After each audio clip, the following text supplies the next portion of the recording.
Со поддршка на програмата за зачувување на природата во Македонија, што се реализира во соработка со швајцарската влада, на Пониква викендов беше отворен туристичкиот информативен центар. Станува збор за објект во собственост на општина Кочани, што со финансиска поддршка беше реновиран и опремен, а се уреди и неговата околина.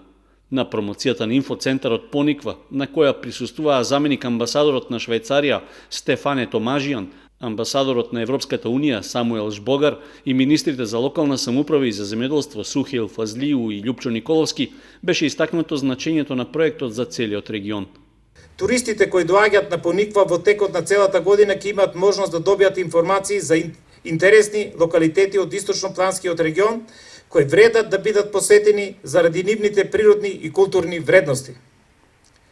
Овој инфоцентар и едукативниот центар во Пехчево, кој исто така е веќе пуштен во употреба, а поддржан од програмата за зачувување на природата, ќе се надополнуваат и заедно ќе ја збогатат туристичката понуда како центри во кои секој турист ќе може да добие информации за целиот регион и ќе бидат своевидни центри на идните заштитени подрачја Осого и Ченгино Кале.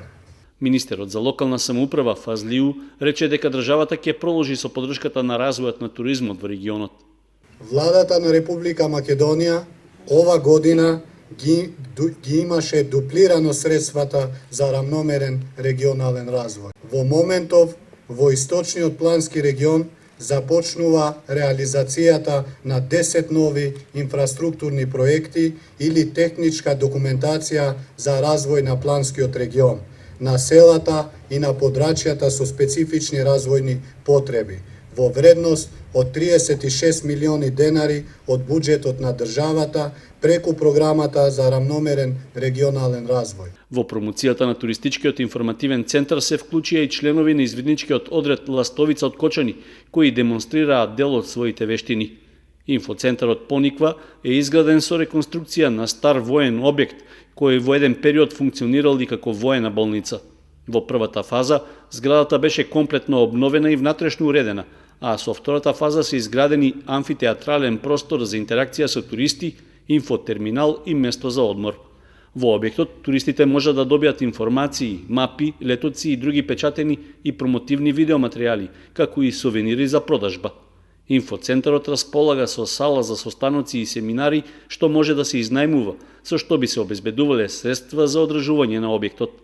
Со овој проект е изработена и веб страницата www.osogovo.mk, на која има податоци за осоговските туристички атракции, новости, настани, како и камера во живо со информации за моменталната температура, влажноста на воздухот, брзината и насоката на ветерот.